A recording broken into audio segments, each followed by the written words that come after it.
Welcome to this explainer. Look, let me just start by asking you a question that practically every single UPSC aspirant has agonized over at some point or another. Why on earth does the GS1 Mains history syllabus feel like this impossible, endless maze compared to prelims? Think about it for a second. Prelims is basically a sprint, right? You know the concrete facts you need to hunt down, and you know the multiple choice format always gives you a bit of a safety net. But mains? Wow, mains is a grueling endurance marathon. The sheer volume of subjective history, we're talking everything from ancient civilizations all the way to post-independence consolidation. It can honestly feel like a crushing academic burden. You're expected to write these incredibly detailed, highly analytical answers on everything from, say, the subtle nuances of Gupta numismatic art to the complex geopolitical fallout of the world wars. And without a solid framework, well, it literally feels like drowning. But what if I told you it actually isn't a maze? What if beneath all that historical chaos, it's actually a highly predictable blueprint? Today, based on the brilliant strategic breakdown by Dr. Shivan, we are going to completely demystify GS1 Mains history. We're going to transform that overwhelming syllabus into a highly structured, manageable plan where structure beats raw memorization every single time. So, here's our roadmap for today. We'll kick things off with the overarching strategy, then break down modern history, art and culture, world history, post-independence, and finally, we'll wrap up with note-making. By the end of this, you'll have a crystal clear plan. All right, let's jump straight into Section 1, the strategy, decoding the syllabus. I want you to start looking at the UPSC syllabus completely differently from this exact moment forward. Just stop looking at it as an endless reading list, okay? Start looking at it as a secret code. The syllabus isn't just suggesting what you might want to read. It is strictly dictating the absolute boundaries of what the examiners are actually allowed to ask. And the master key to reading the patterns in this secret code? Previous year questions, or PYQs. Now, it's incredibly relatable to feel totally overwhelmed when you crack open those thick historical textbooks. It's so easy to just throw your hands up and ask if the syllabus is simply too vast for anyone to actually master. But the truth? The truth is, we're often just looking at it wrong. We try to read history chronologically, like it's a novel, when we really should be analyzing it thematically, like a data scientist. When you read chronologically, you just get bogged down in 100 years of random, localized tribal rebellions. You drive yourself crazy trying to memorize every single leader and every single date. But when you read thematically, by really analyzing those PYQs, you suddenly realize something huge. The UPSC only really cares about the rebellions that directly challenged British economic and administrative policies. That one shift in perspective, it changes absolutely everything. Breaking this giant academic burden down into 5 distinct, manageable subdivisions is really the very first step to lowering your heart rate. You've got modern history, ancient history, medieval history, art and culture, world history, and post-independence. Now, what's absolutely crucial to understand here is how these pieces interlink.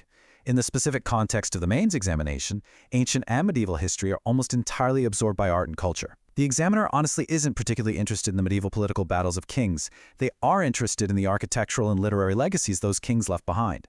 Grasping this overlap instantly trims down hundreds of pages of unnecessary political history from your reading list. It's a total game changer. Moving right along, let's dive into Section 2, Deconstructing Modern History. The syllabus explicitly states that we are looking at Indian history from about the middle of the 18th century up until the present. That means right off the bat, you know events like the decline of the Mughal Empire or the Battle of Panipat are completely fair game. But how do we organize this vast era? Well, look at the text of the syllabus very, very closely. It gives us exactly 5 keywords, 5 distinct buckets that you need to fill when you're preparing for modern history. They are events, personalities, issues, stages, and contributions. That's it. That's the whole shebang. Every single note you take for modern history should fall neatly into one of these 5 categories. You don't just read aimlessly anymore, you actively hunt for these specific elements. An event is the passing of the Rowlatt Act. A personality is Bhagat Singh or B.R. Ambedkar. An issue is the drain of wealth theory or the commercialization of agriculture. You are reading with a sniper's precision now, looking only for the variables the syllabus demands. And when we map the previous year questions directly to those 5 keywords, a fascinating, highly repetitive pattern emerges. Under events, UPSC repeatedly asks about the 1857 revolt and the Battle of Panipat. Under issues, the focus is almost entirely on British economic and military policies. They want to know exactly how the British policy of deindustrialization completely ruined the self-sufficient Indian village economy and devastated local artisans. But the personalities keyword, that is where the real thematic insight lies. There is a massive, undeniable repetition of certain figures, particularly Mahatma Gandhi. But listen, UPSC doesn't just ask for Gandhi's basic biography. No way. They ask you to contrast his method of nonviolent mass struggle with Subhash Chandra Bose's militant approach, or they want you to compare his nationalist vision with Rabindranath Tagore's internationalist philosophy. That is the exact level of thematic, comparative note-making you need. You need comprehensive, analytical notes on these major contrasting figures rather than isolated, disconnected bullet points on 100 minor ones. All right, let's tackle Section 3, Navigating Art and Culture. Now, this subject gives almost everyone a massive headache. It's notoriously scattered, and it always feels like you need to memorize every single temple carving across the entire subcontinent. But we can tame this beast by looking at what the syllabus explicitly names: 3 core pillars from ancient to modern times: art forms, literature, and architecture. When we cross-reference these specific pillars with PYQs, we see a really stark hierarchy. Architecture is, by far, the most heavily tested pillar. Why is that? Because UPSC views architectural monuments not just as pretty buildings to look at, but as physical manifestations of the socio-economic and political conditions of their time. The towering Brihadishwar temple isn't just about Chola architecture, it's a testament to their immense royal power, their economic centralization, and their agrarian expansion. They expected deep conceptual understanding here. And actually, the exact same logic applies to literature. They focus heavily on golden eras like Gupta or Sangam literature because those texts perfectly mirror the societal structures of their respective eras. But wait, beyond those explicit core pillars lies a hidden layer of recurring themes that just keep reappearing year after year. If you deeply analyze the PYQs, you'll find a remarkably heavy emphasis on Buddhism, specifically stupa art and the core philosophy surrounding it. Similarly, the Bhakti and Sufi movements are absolute goldmines for questions. And again, you have to ask yourself why. Well, UPSC doesn't just view them as religious phenomena, they view them as incredibly powerful social equalizers. The Bhakti movement was a massive rebellion against orthodox, rigid caste hierarchies, making spirituality accessible to the common person through regional languages. If you understand that underlying social function, you can answer almost any question thrown at you about them. The Vijayanagara Empire also frequently pops up, particularly regarding their advanced water management systems and cultural syncretism. By focusing your preparation tightly around the core pillars and these specific hidden themes, you easily capture the vast majority of testable material. Let's shift gears to Section 4, Demystifying World History. World history often causes sheer panic because, let's face it, the history of the entire world is infinitely large. You absolutely do not need to read a 1,000-page tome on global affairs. You just need to focus right here. First bucket, revolutions, specifically the American, French, and Industrial Revolutions. Second, colonization and decolonization, mainly looking at how national boundaries were violently redrawn in Asia and Africa. Third, the World Wars. And here is a massive secret for you. You don't need to know the tactical battle movements of WWI. UPSC asks about the broader socio-political impacts. They actually care deeply about the interwar years. Why? Because the collapse of the League of Nations and the rise of authoritarianism directly mirror modern geopolitical struggles and institutional failures. They want to know exactly how extreme economic depression paves the way for democratic challenges. And finally, the fourth bucket, major global events like the Great Economic Depression or the introduction of railways. A good rule of thumb? If an event didn't fundamentally alter global societal structures, it doesn't belong in your notes. Now, a lot of students completely ignore world history because they figure it might only yield one question in GS1. But studying it gives you a massive, hidden comparative advantage in other papers. You can use historical global examples to heavily enrich your GS4 ethics paper and your essays. Pause and really think about this for a second. If you're writing an essay about the dangers of being overly harsh in victory, citing the Treaty of Versailles, which humiliated Germany and directly fertilized the ground for World War II, is a spectacular, high-level argument.